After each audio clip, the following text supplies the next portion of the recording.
Good evening, everyone. On behalf of Wednesdays for Water team and partnering organization, Environmental Design Consultant, Ahmedabad, TISS, WICCI, FluxGen, Counterview, and the Terry School of Advanced Studies, I, Fawzia, welcome all of you to the webinar on water education in for higher studies.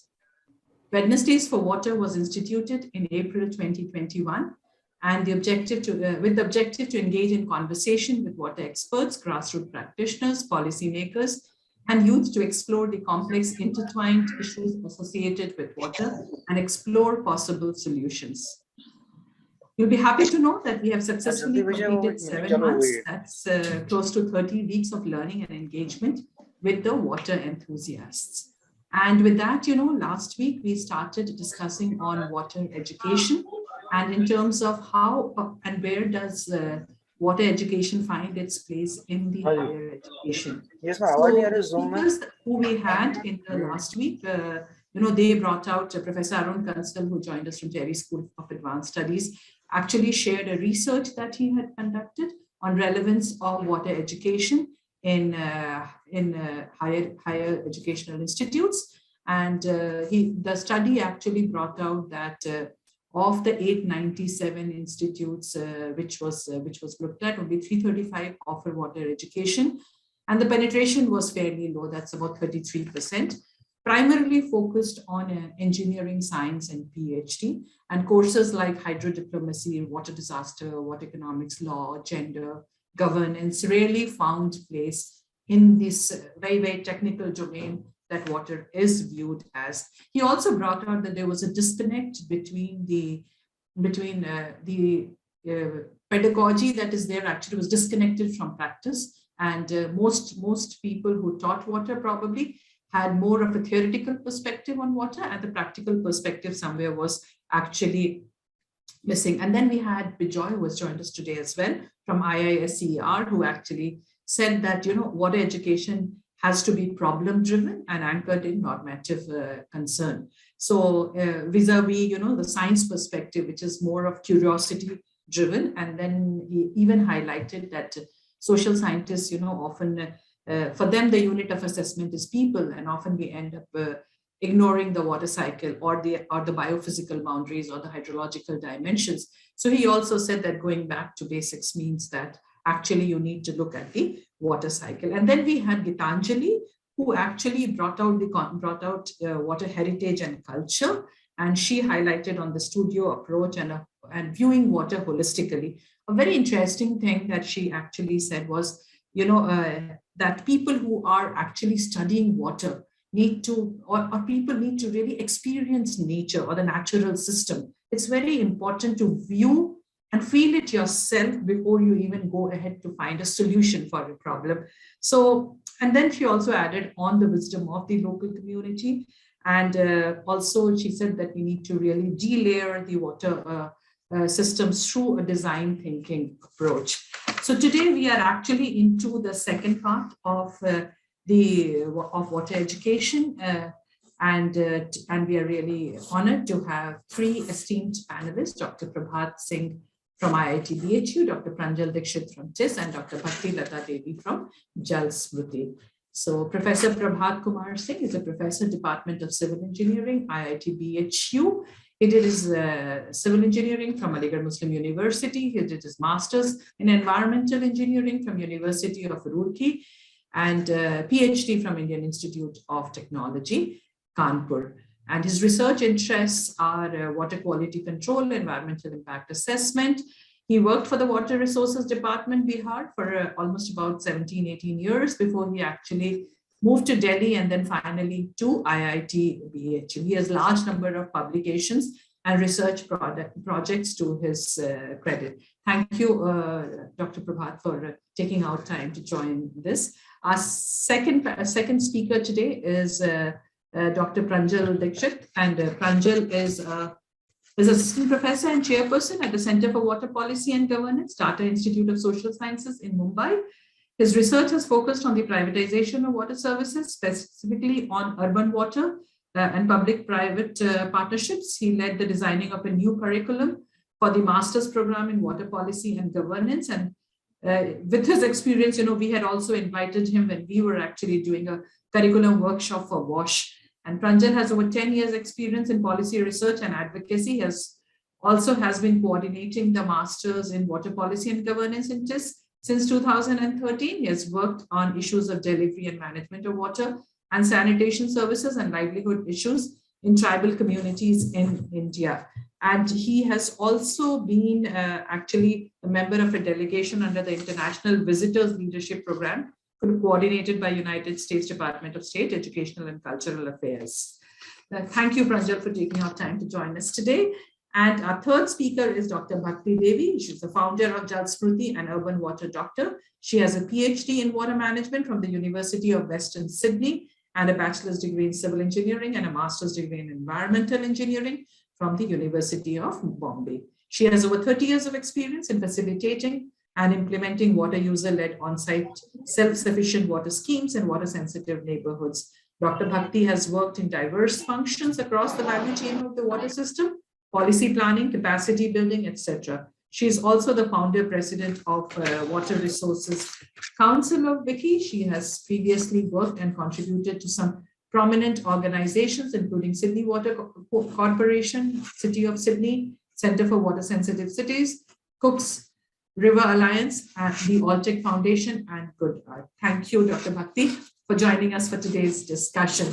So, and welcome all of you, all the participants, to Wednesdays for Water. So I'll begin with Dr. Prabhat. Since very strongly in our last session, it emerged that water continues to be viewed from a technical lens, and a lot of it still actually is based in the engineering college. So I would really like to ask you that, since you are from the civil engineering department and very closely working with people who are taking up water education in your department, how is water being covered in the engineering program today? So what aspects of water gets covered? And given that, we have now started to actually acknowledge and appreciate the intertwined nature of water issues that are there. So over to you, Dr. Prabhat. Yes. The first comment which I will make, in engineering, this water has been taken as a resource. This word resource itself, this starts giving up many issues, challenges.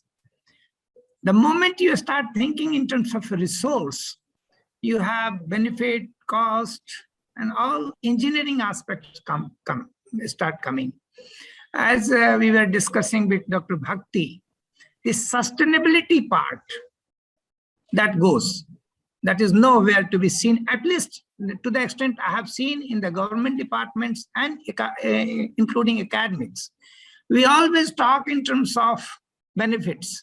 And then when I came in this teaching profession here in engineering, we talk about water supply and wastewater collection system. This is more or less this.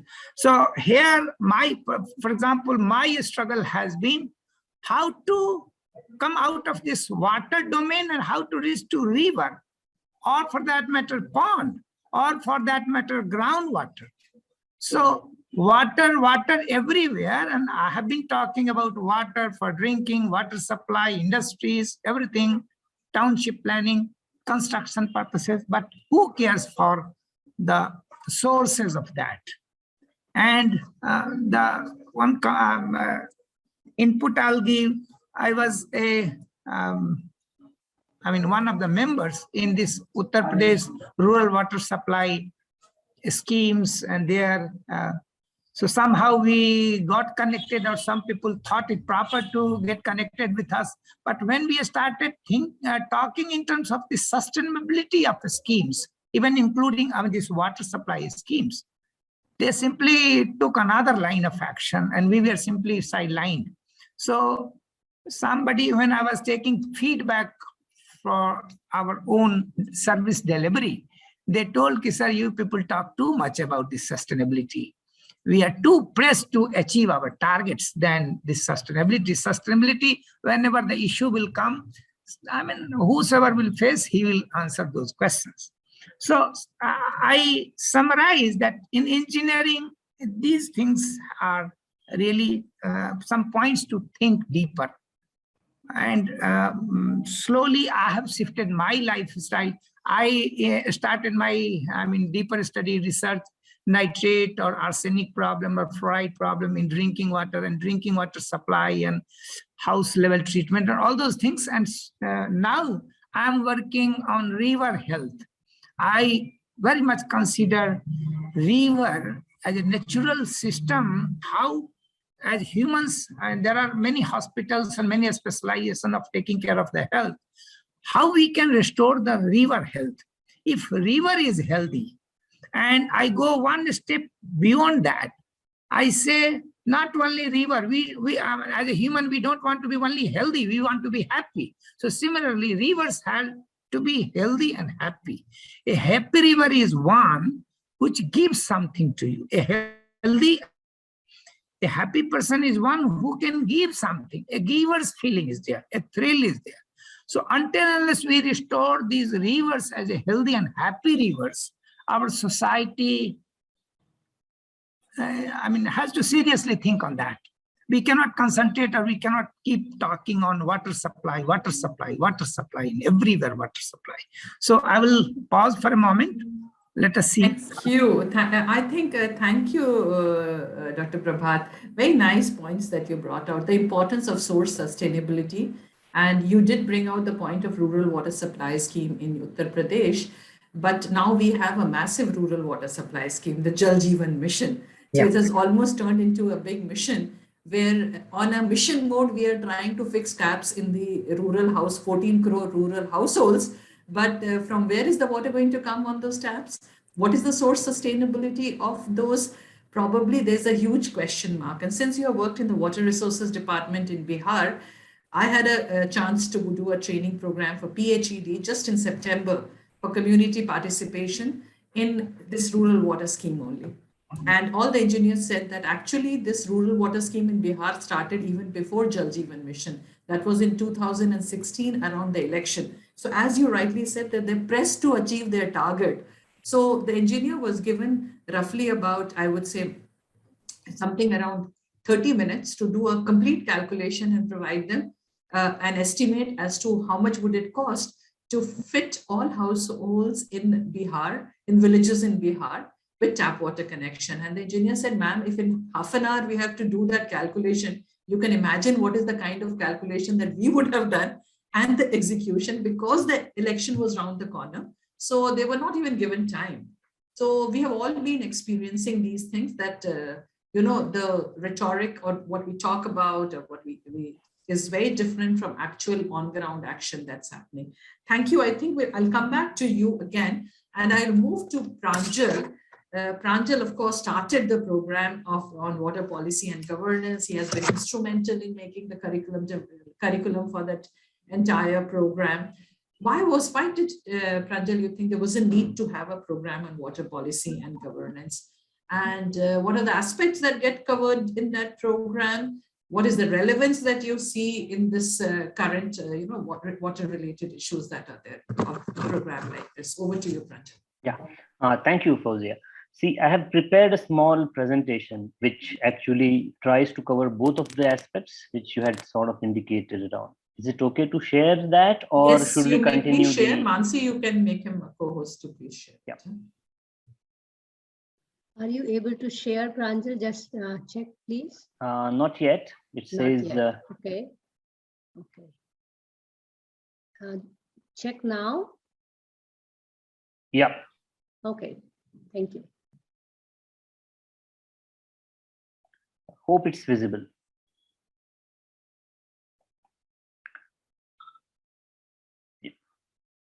So when we started the program, obviously there was little discussion around the legacy of Tata Institute of Social Sciences itself, because it has an old institution in the education sector, and it has contributed a lot in water sector debates, policy debates, And we can have numerous examples. I won't go into the details of that, but there was a discussion around how the earlier contributions can also translate, not just in the form of a few courses in masters in social work, but can we have a program? And TISS's network, both the alumni network and informal conversations with development professionals, those were giving enough indications of need and relevance of such kind of a master's program which is dedicated to water studies itself. So that was the driver, I would say, in 2012 2013. And TISS's engagement with UNICEF and other partners. UNICEF was talking about having a diploma in WASH.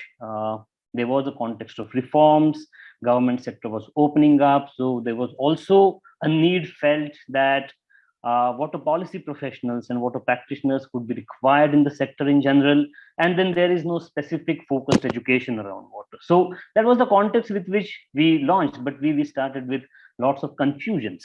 I mean, when one thinks of a training module, it's a different pitch, and when one thinks of an entire 2-year full-time master's program in which you expect students from different bachelor's background, and when you say that it has to be an interdisciplinary or a multidisciplinary course, it comes with its own great challenges. And one of the major issues we focus that how one would understand water as a general issue, general not in terms of the generic relevance of it in the development sector, but does it have any generic theory which informs the vision of water? So we struggled a lot around that, because what we understand otherwise, we casually say that water connects everything, but water does connect every discipline. And how that connection has to reflect in your design of the syllabus was one of the very challenging issues we faced initially. And I wanted to, also share all of this initial thinking with all of you after looking at Fawzia's questions. So, and then how one would bring in the sectoral specificities which can marry with general developmental processes and goals. Or there was a dilemma that being water a cross-cutting subject, would it be really treated like the way gender is treated today? Because many a times we see that gender is a cross-cutting thing, and then it doesn't get enough importance in the developmental discussions, and just it comes as a side dish somewhere sometimes. So these were initial challenges, and interdisciplinarity, multidisciplinarity, cross-disciplinarity, transdisciplinarity. There were lots of debates. Debates are all fluid, and those are still around. Where do we pitch ourselves, especially on the background that most of the teachers which will come from the development sector would be having their own disciplinary backgrounds, whereas we would be asking them to come out of their shells, look at the issues in the development sector from other disciplinary angles, and deliver something which would be appealing to the sector and to the students. So these were, I think, initial challenges which we faced, and we began. It was not an easy process. It was definitely an experimental thing. And I think so far we have been in for last 6-7 years. So we decided to combine engineering, social sciences, and physical sciences together. Obviously, being in TISS, the social science emphasis is much more. And as in his last contribution in this series, Bijoy said, normative concerns cuts across the disciplines. And I do agree with Bijoy in that sense, that we also try to design, because we came out with a policy emphasis. And when you bring and try to align a course or the structure or the curriculum with policy, then you have certain binaries to deal with. Are you going to be descriptive or are you going to be normative? We decided to be a little normative without compromising on the descriptive per se, because the position which we take while designing the syllabus is, unless you have enough explanation, theoretical explanation of the problems in the development sector which connect to water, you can't advocate anything. So another important issue, that how much would be the substance in the curriculum and how much process related knowledge do we do? For example, community participation, in the last session someone was talking about, and it's a very important angle. We talk about democratization, we talk about consensual decision making, we talk about we give a lot of importance to the process in the way policies are framed in general in the development sector. So we have to have a balance of substance which comes from the theoretical knowledge pertaining to development sector, water sector, and which comes from process as well. Then there was another angle to it, and how much of field and how much of classroom. So we tried to balance much of this. We also had consultations with other universities, especially from the UK, because our initial effort was supported by British Council. And we had discussions with Oxford. We looked at their programs. We looked at the NUS program. We looked at Cambridge and East Anglia program. We did not come out with a nice research paper like Terry did. I mean, I was listening to Professor Arun Kansal's presentation last time, but we did some effort definitely around the way water education is being delivered in the sector, and that's how the process has shaped our syllabus. So because there was some interest also in the way program is structured, is a small figure which explains that we start with foundation and perspective courses, then we move on to courses which are relevant from the disciplines relevant to water sector, so mostly political science, physical sciences, economics, and political sociology comes in a little bit in an applied form. But we deal specifically with 3 core subsectors. We deal with irrigation, we deal with groundwater, and we deal with drinking water and sanitation. And then we move on to advanced themes where we sort of talk about contemporary debates in the water sector. For example, water energy nexus, or for example, whether water poverty is a relevant theme, or for example, whether IWRM is still a utopia, or can we have it actually on the ground in the form of basin management. So, and then obviously keeping some kind of focus on professional skills, we talk about project management, we talk about research skills and research methods. There is a requirement in the new education policy around choice-based credit system. So some of the courses students do have as electives, and then we focus majorly on independent work where students take up research projects on their own and they complete a dissertation out of them. So that's the rough structure. There is some idea here. I won't go into the details of all of this, themes here, but we do have a lot of emphasis on public policy making and actual policies which are relevant to water sector, and in relevance with the 3 core subsectors which I talked about. And then we also talk about regulation. We also talk about conflicts. Some of these are electives, some of these are compulsory depending on the nature, but try and equip all the students with as much as possible. So this is diversity, and one of the dangers we did think initially while designing this course as, are we offering too much in one plate, and do we have really a particular direction? But then this concern was addressed while actually designing the syllabus of each of the course, which gets a policy orientation much more. So, well, we have challenges. We have challenges like Arun Kansal was talking about, interdisciplinarity versus ordinariness, and we did face those challenges, but we tried to attempt by giving a solid base of perspectives, disciplinary perspectives.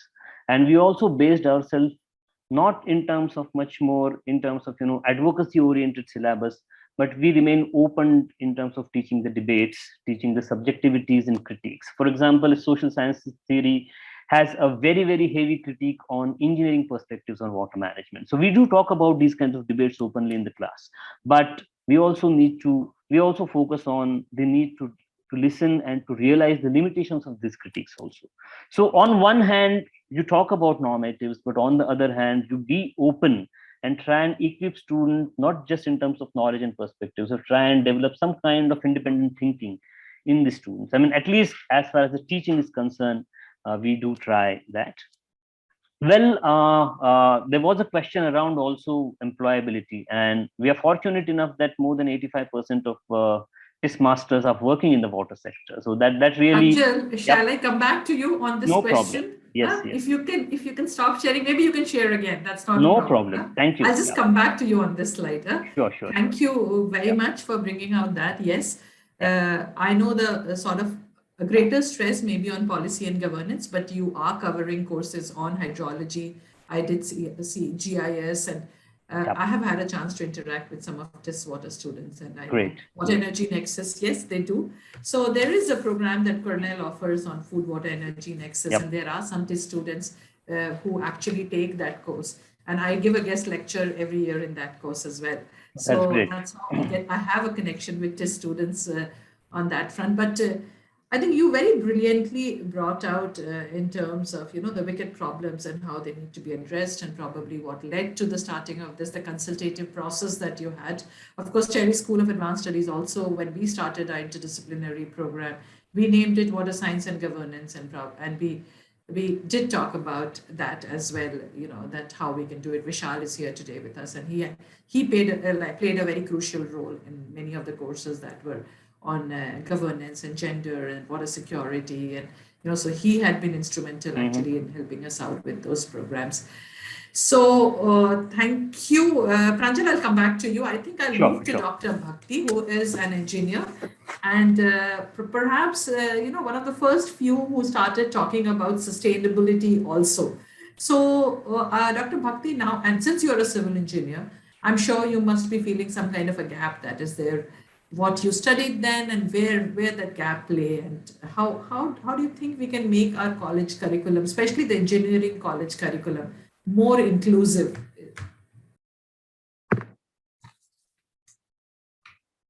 I think you're on mute. You can please unmute yourself. Yeah. Yes. Thank you, and hello everyone. It's a nice gathering to be able to engage with the wide spectrum of people, and it's an interesting topic. So thank you, Mansi, for organizing this. So I just want to give you a little bit of a context of what experience I am speaking from. So I am trained as a civil and environmental engineer. I did work very much as an engineer, designing treatment processes and implementing operations of wastewater, water treatment plants, etc. That was the beginning of my career.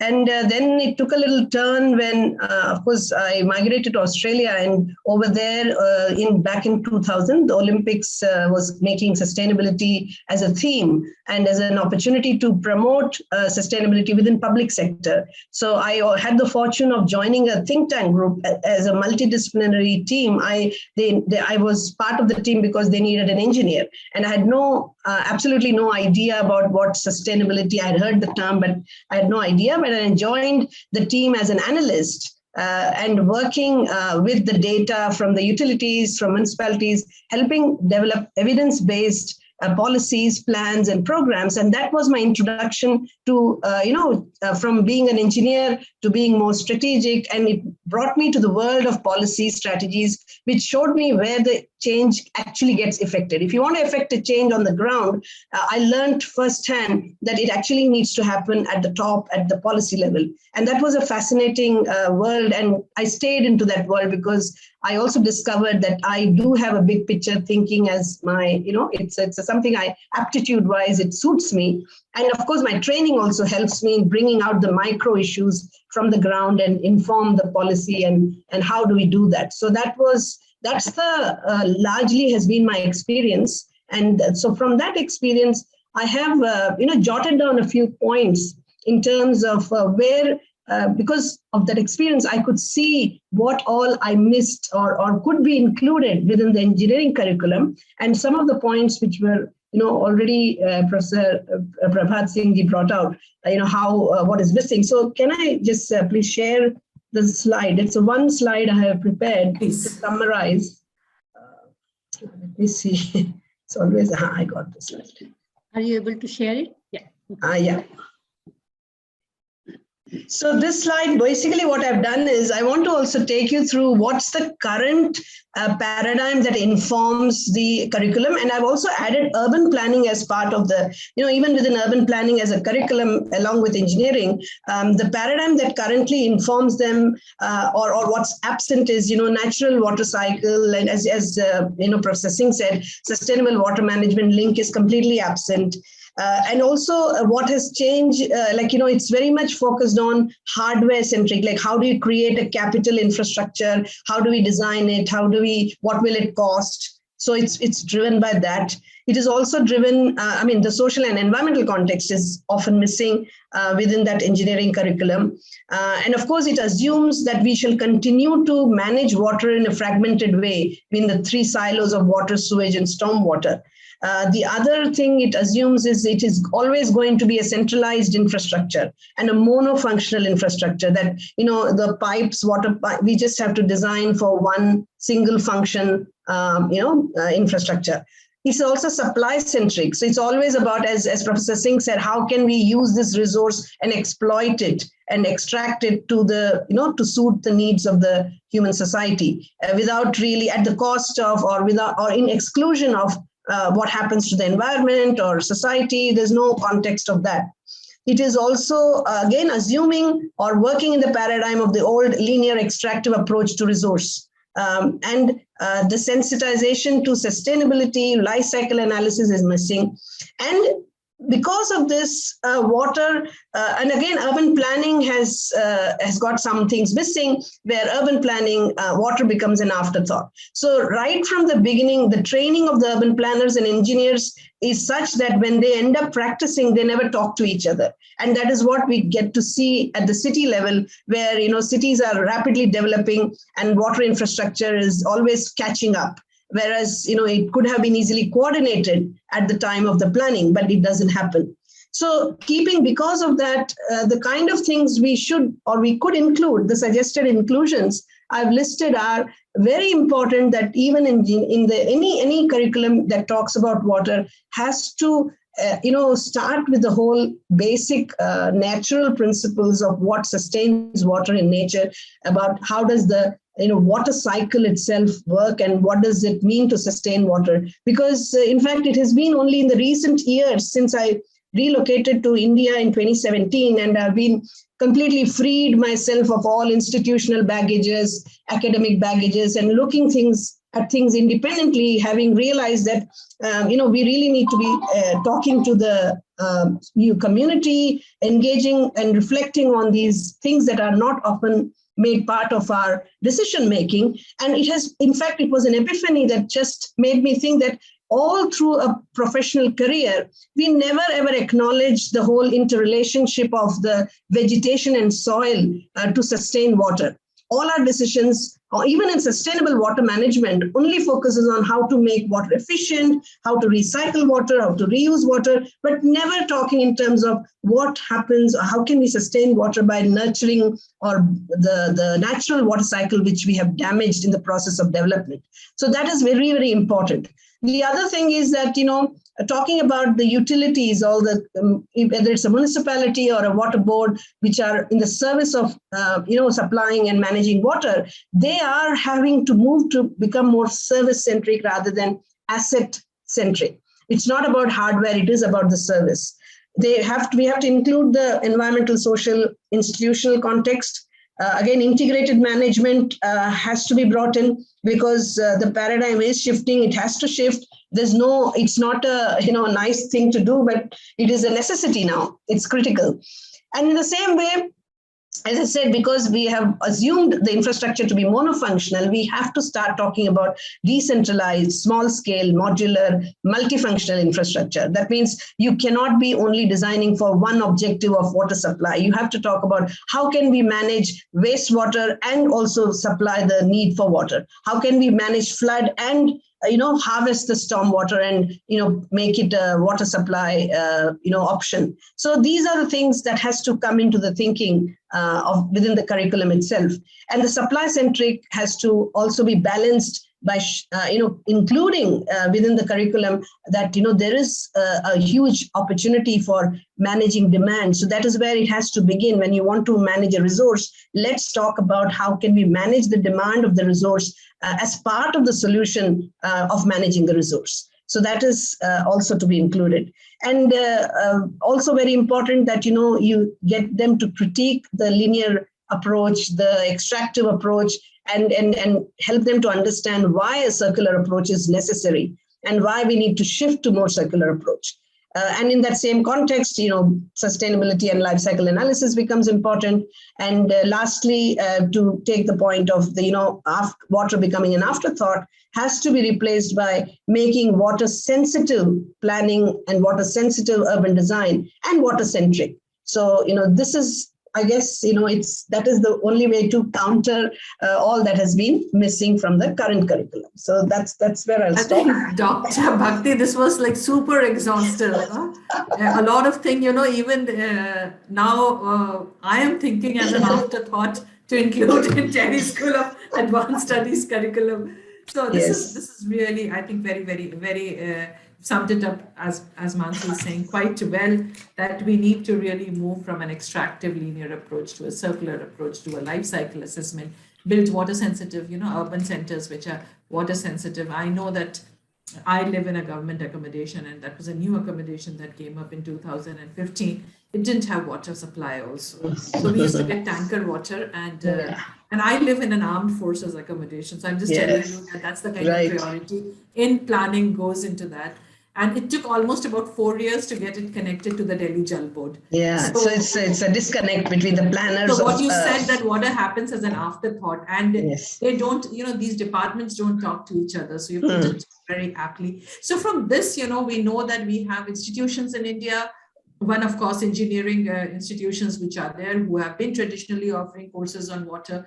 And now we also have large number of institutions who have been now looking at interdisciplinary nature of water, or whether it is policy and governance or science and governance, or but there are courses and programs that have come up. And at the same time, there are several NGOs and grassroots organizations who are trying to sort of build this connection as well. So they are also demanding that we are looking for people with interdisciplinary skills, because water cannot be viewed from just a technical lens. It's highly complex, and we need to sort of look at it from different perspectives, as Pranjal also mentioned, and Prabhat G also mentioned, and you, that we need to look at all aspects of water while we are looking at planning, urban planning, or designing, or even rural water planning that's there. Now, students, what I'm also seeing is, why do students choose civil engineering or science-based course vis-a-vis the policy or governance-based course? Because the job market probably still focuses on science-based courses which are there. People like us really struggle to even get students who actually would come for a course like this, because they feel that we do not have adequate job options. So I'll begin with Professor Prabhat, and I'll ask him, what are the kind of jobs that your students take up? How many of them actually go for a water-related job? Because I know that large number of engineers now go for software and finance-related jobs as well. So how many of them actually take up water-related jobs, and what are the kind of water jobs they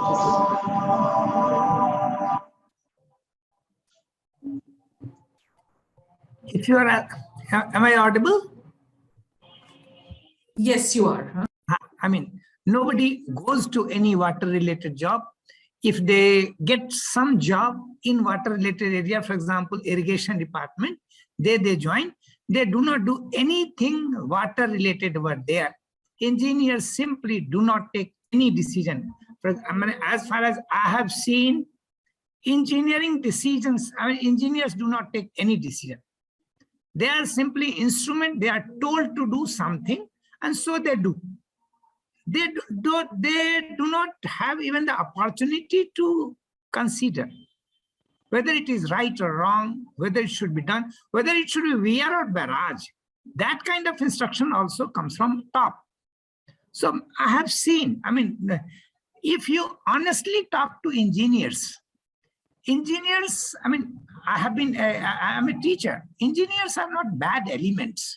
They are intelligent people. They are not anti-social. They are not anti-environmental. However, given the constraint, they are simply told to do this. In animal kingdom, जैसे घोड़ा को ऐसे लगा देते हैं, वैसे engineering department में उसको बता देते हैं यही करना है. अगर उसमें एक ट्यूबवेल लगाने की बात कोई कर दे, या एक पॉन्ड है उसमें वाटर को हार्वेस्ट करके रिचार्ज करने के लिए हम उसमें कुछ और एक्स्ट्रा करने की बात कह दें, they are not empowered also. They are not given any opportunity to apply their mind or creative mind. Engineers have creative mind. So when it comes to job market, their creativity is almost killed. So this is also one of the issues to be, it is social. maybe policy matters. But then we have been talking on that. So to answer your question in a very precise way, most of our engineers are going in software because there is a creativity over there. There is a satisfaction of satisfying the social demands. Here in engineering, we do not get that creativity. So that is my remark on that. Thank you, Prabhat sir. I think that's brilliant. You very rightly said. One is, the engineering education is again devoid of what's happening in the practical field. I did my electrical engineering and I literally didn't know what to do because my first job was with GC Alstom as design engineer. I actually learned everything on the job. So that is one. The second thing, I think you rightly said, that those blinkers are actually put, and then you are said that this is what you are supposed to do, and we know only how to take instructions and don't apply ourselves at all. So if the boss says it's day, you say day, it's night, you say night, and that's how you keep functioning. And that's perhaps the reason that you rightly said the youth today is not wanting to go into a job like that. Most of diploma holders probably are more involved in water treatment plants I'm seeing, or for that matter, wastewater treatment plant. I find more diploma holders there. And then at a lower level, I also find ITI people, but engineers probably either they go for an MBA and specialization in finance, as you rightly said, they're creative people, and places which kill their creativity, perhaps they don't want to. A lot of them do come to institutes like TISS School of Advanced Studies and take up an interdisciplinary course and also go. So we see that in urban development program or water science, water engineering program, they do come at TISS School of Advanced Studies as well. But very rightly said, I'll move to Pranjal. Thank you, Prabhat sir. Move to Pranjal. Pranjal, yes. Yeah, one of the questions which has been put, civil engineering, whether one subject as water is enough. No, we have many subjects. Yes. I mean, we talk water in great details. So we have river engineering also, and we have water supply, but we always talk about the extraction of water. I mean, we talk river engineering not to understand river, but we talk why and where we should do our engineering to extract water from river. I mean, we were doing last month that international conference on river health. So this was one of the questions. Till now, we have been taking water from rivers. Can we give back some water to rivers now? Because now rivers are dying. Rivers are in a sick phase now. So we have many subjects, but let me share here itself. In IIT system, this flexibility we use. For example, I can invite a few people and deliver a special lecture. And there are inquisitive students. There are good learners. So possibly that may be one of the routes through which we can engage and we can make it more constructive and fruitful. Once we know each other and each other's strength areas and contribution areas, it can be made more fruitful. It is still possible. I have good faith in that. If we enrich each other, it will be more productive. Thank you. Thank you. I think great points. Again, you actually only reiterated the point made by Dr. Bhakti on extraction, the extractive nature just to fulfill human greed.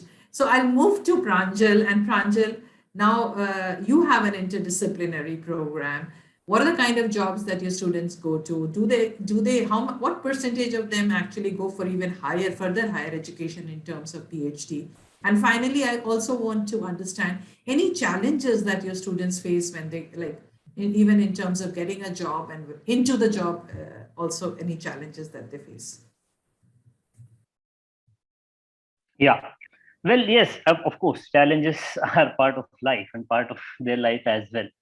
But our students so far have been in the water sector. That is one sort of a feedback which keeps our enthusiasm alive.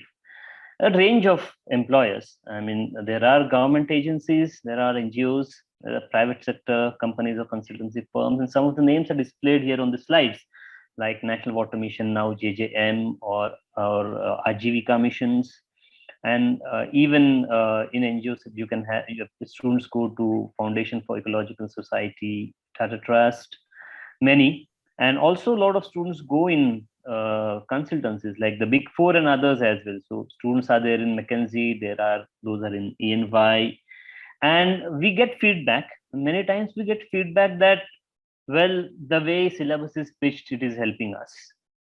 More what helps us is the perspective rather than the skill. Sometimes it depends where they are working. So the nature of their work really sort of demands certain perspectives. Like if they are more in governmental projects, they like perspective and knowledge, because skills, engineering skills and other skills are there with the government staff, so no doubt about it. If they are in NGO sectors, they are more happy with community mobilization, they are more happy with innovative thinking, they are more happy with linking votes to the livelihoods and things like that. If they are in the private sector, they are more happy with writing skills, they are more happy with policy understanding, because they directly work. Nowadays many consultancy firms like KPMG and PwC are standing consultants to various government departments, and they directly deal with everyday business of the departmental decision making, schemes design, impact assessment studies, and developing EOI or developing TORs, etc., etc. So this is the rough sort of sketch, and good amount, I mean 80 to 85% students. So very few students go for higher education.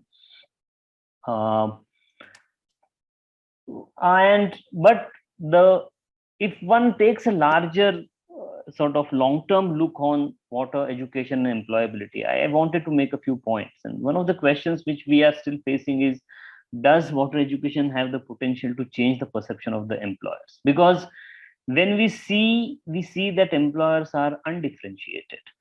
Many times employers do not recruit students because they have a specific education in a specific sector. They also go for general understanding, intellectual capacity, performance of the students in general in the master's program, the kind of work they have taken for dissertation.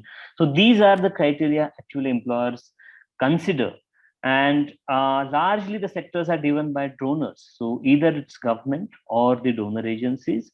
And we know that water is not still at the center of the developmental planning or practice yet.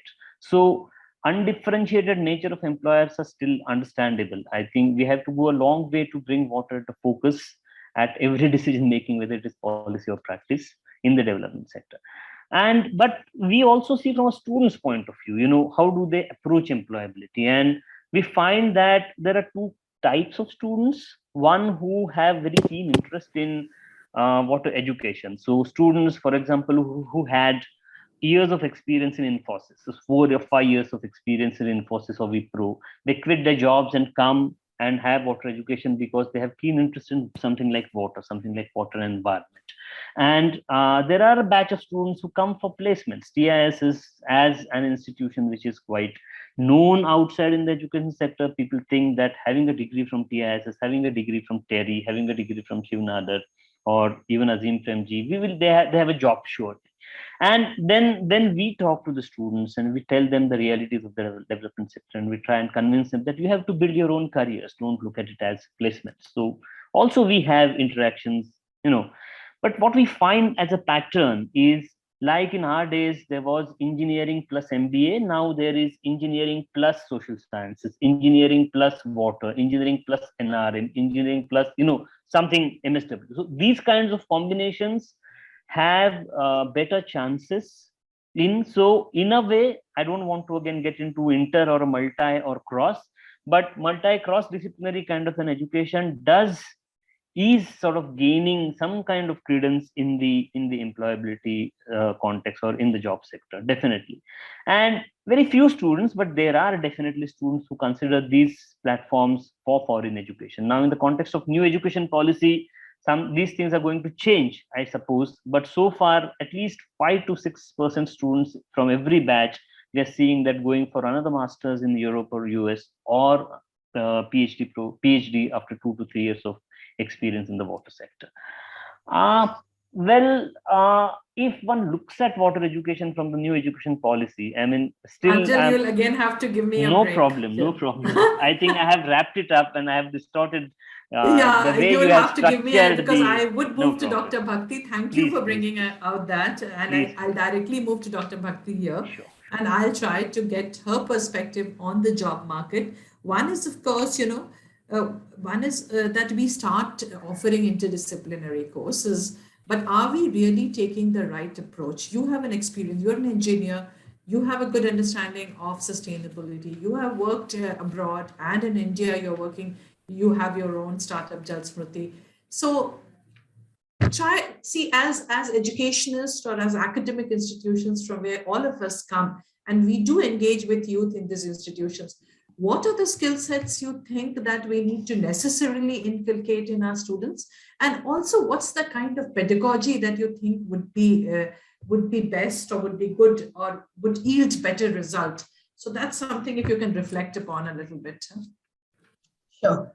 So again, I want to give the context from where I'm speaking on this particular question. So since my relocation to India, and I relocated to India, purely to work on this water mission that I call, I chose the water mission. So the idea was that, to do something which is community based, and also which is very action oriented, because impact is very, very important for the mission.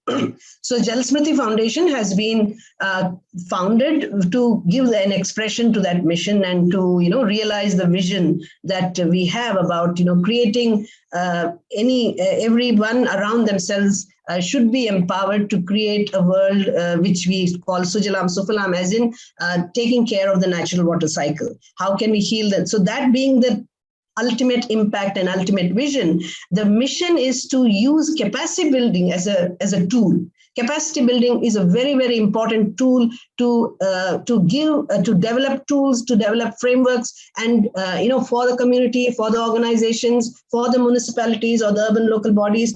So whoever is the agent through whom we want to, and we feel everyone in the society can do their bit on water. And with that belief, all the capacity building that the entire 4-year quest has been, what kind of tools can we develop for which target group? And they have been, actually trialed, and that is from that experience. For example, now we devised training on water accounting, because given a residential urban situation, people are struggling to understand, they're importing water right from, they're extracting water from the borewell. There's multiple sources of water they're accessing with no clue about how much water are they using. Is it sustainable? Are they sustainable in their water use? So how can we, our apartment community cannot afford to hire a consultant. So how can we provide them a tool that they can use to make an assessment in a way that they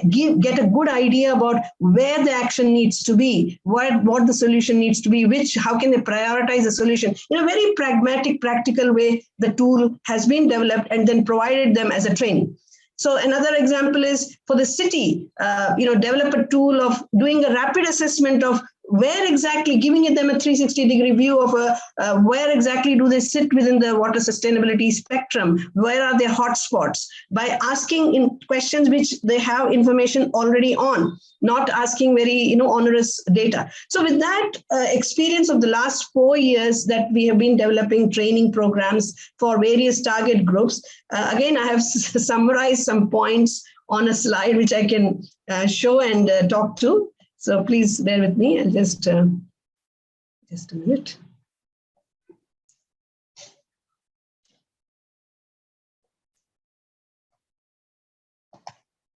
Because we have recently in the Jal Smruti developed a youth champion for local action. Oh God, where is it? Sorry. Stop share. Sorry.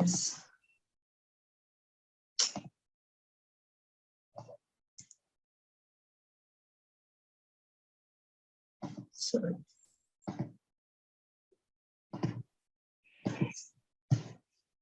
So can you see the slides? Yes, we can. So basically what I try to do is, because this has been our own preoccupation when we are developing, so this program that we developed, youth champions for local water action. In COVID, COVID times, we are doing online training, but how can we give them some, create a capacity building program which allows them to take action where they are while we are mentoring them online. So this is just an example of one of the training we have developed. So the kind of skills we felt is necessary to incorporate in such training or mentorship program is that very important is critical thinking, because in this programs, we are not restricting anybody that you must have, as long as you have a passion that you want to take action for water, it doesn't matter. You could be not a graduate yet, you are still studying, or you could be a postgraduate, you could be a working professional. So we invite anyone to join the program. So keeping that in mind, there are some generic skills we try to, try to allude them and, help them, encourage them develop. So critical thinking is one of them. Analyzing, getting them to understand the complexity of water as a problem itself. So we dwell a lot on why the water crisis has happened, and helping them think about the mindsets that have, contributed, the social. So we give them the entire different perspectives on the water problem itself before we start talking about the solutions. Interpersonal skills, which means, for example, this program that we do for the local water action, we ask them to, even before they start the program, they are asked to choose one of the 4 types of water action they can take. They can choose to take in their own locality. So one is, about engaging and mobilizing community around them on water literacy. Another one is water accounting. Another one is, they could be researching the issue in their own locality on water and help develop a draft policy paper. So these type, and also the last one is actually taking an action that heals the local water natural cycle. Some small action, it could be as simple as doing a rainwater harvesting, any range of actions they could take. So once they have chosen that action, the idea is that we give them some basic understanding of the water problem, the fundamental about the water science, then water cycle science, and then we start mentoring them on the action that they have taken. So that's when the interpersonal skills and collaborative skills, they all become very important in guiding them into those actions. And the subjects, as I said, we have tried to incorporate is water accounting, water cycle literacy, circular approach to water. And when it comes to the pedagogy, as I said, it's very important for Smruti that our capacity building or the impact is not only measured by how many people took the training. We are measuring the impact by what happened, what kind of action they actually took after the training. And that's why it's very important that it's experiential.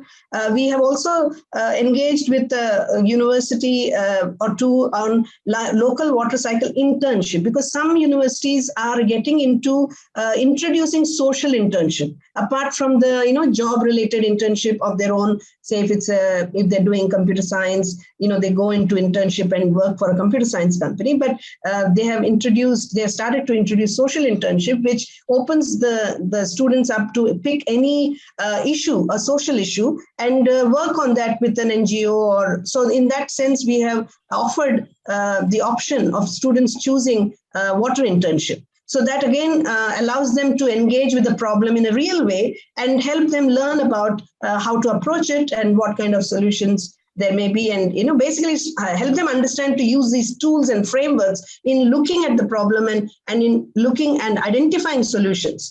So that is that. And then engaging. And the other thing we also do is in some of the short training program, we get them to engage on their own city's local water cycle. We ask them to go and research on the various aspects of water within the city, and that in itself is a good education. As I said, it's not restricted to any particular discipline, because water is such a it creates interest in all forms of it. Nowadays, at least, community members are very interested in learning about water, and we make it available to such interested people. And as I said, mentorship on local water action. So this is, we find, is something we can do online while the action is offline or in person. So that is something we have so far experimented with. So that's what I want.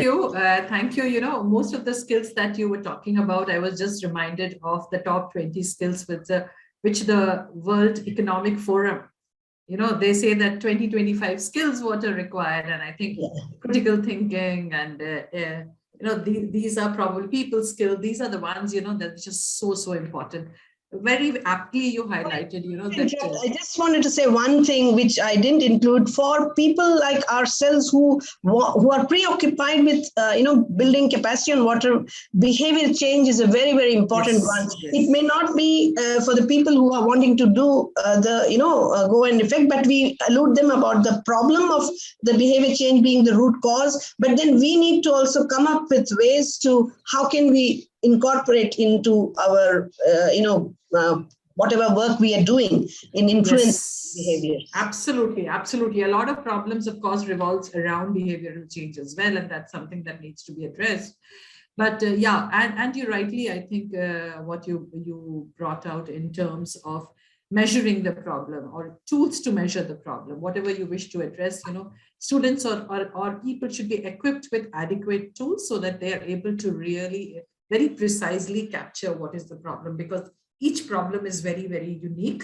So that's something that rapid assessment, which again you spoke about, water counting, and I would just add budgeting, footprint, all that water scorecard, a lot of things, you know, probably everything comes into the tool segment. A lot of theory is important to give the context, the perspective, but it's also equally important that they know how to translate theory to action on the field and where the tools actually come into action. So great. I think this is amazing.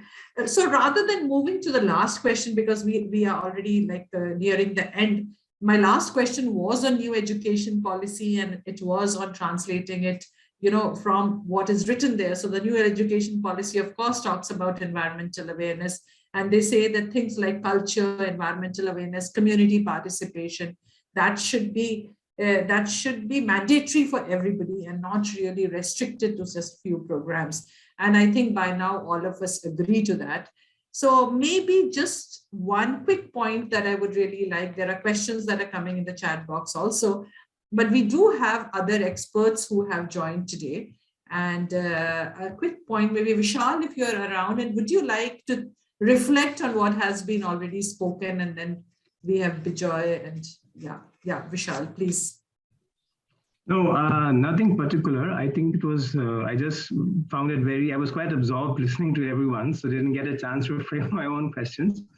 But one question I had for Pranjal especially is, that, so, when the students come to your program, do you find yourself having to mentor them when they compare themselves with, IIT graduates who they think are in greater demand? Is that an issue sometimes? Yes, they do compare with IIT students. That's one, because some of the IIT faculty also contribute in our teaching, and sometimes courses are held in IIT campus, especially Bombay IIT campus. But not just that, they do also compare themselves with other programs of TISS also. And TISS not just have MSW, TISS has HRM as well, and HRM, MSW, and Water and Habitat School, other programs. So there is definitely comparison, and different programs have different levels of placements.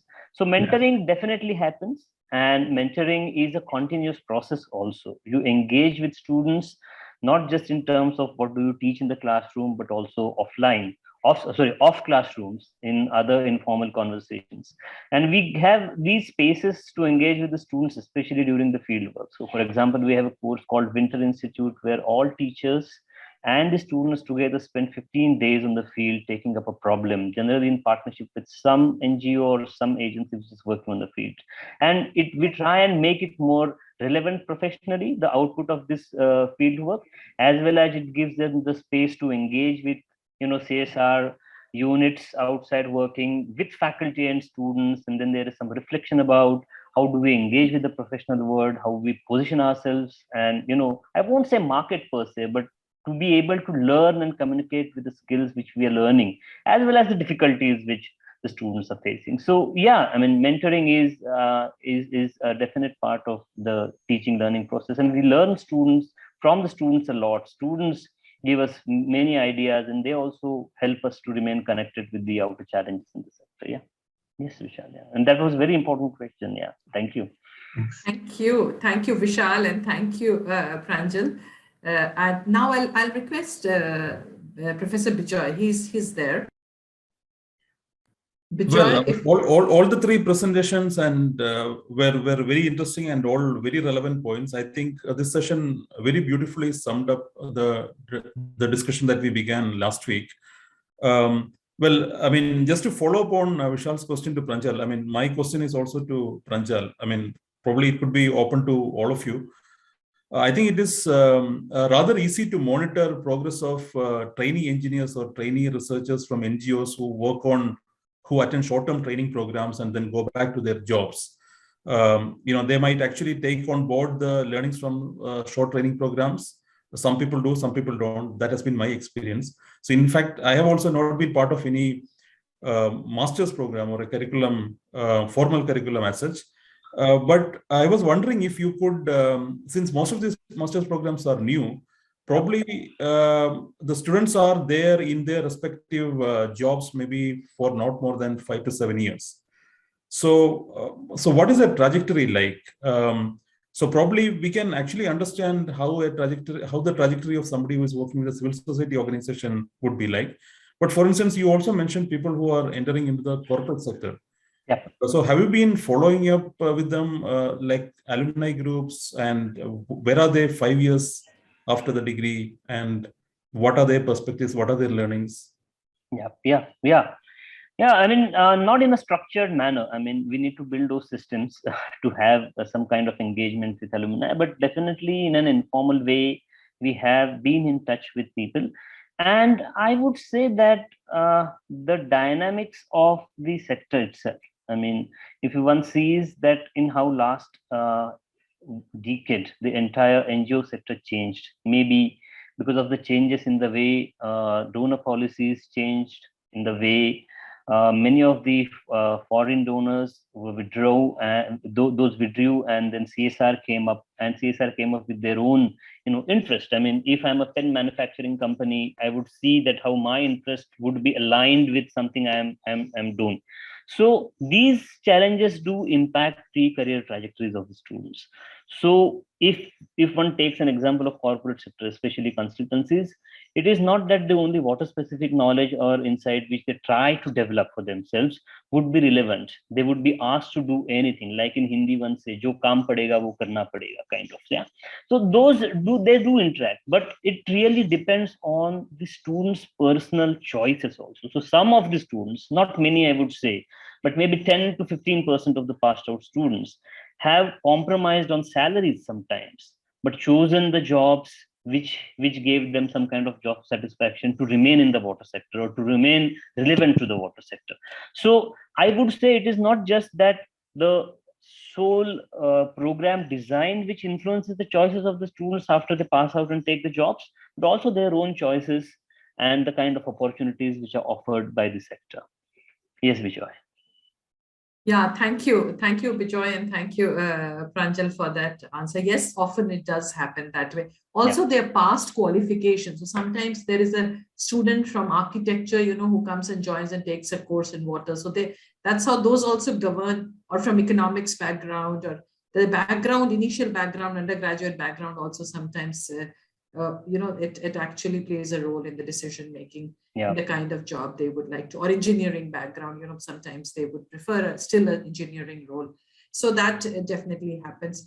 So maybe just one last quick point, because we have just 3 minutes. So all the speakers, if you have anything to add, like one last point of how the future of water education should look in India, what would that be? So I can begin with Pranjal because you were talking. So, thank you, Fawzia, for this opportunity.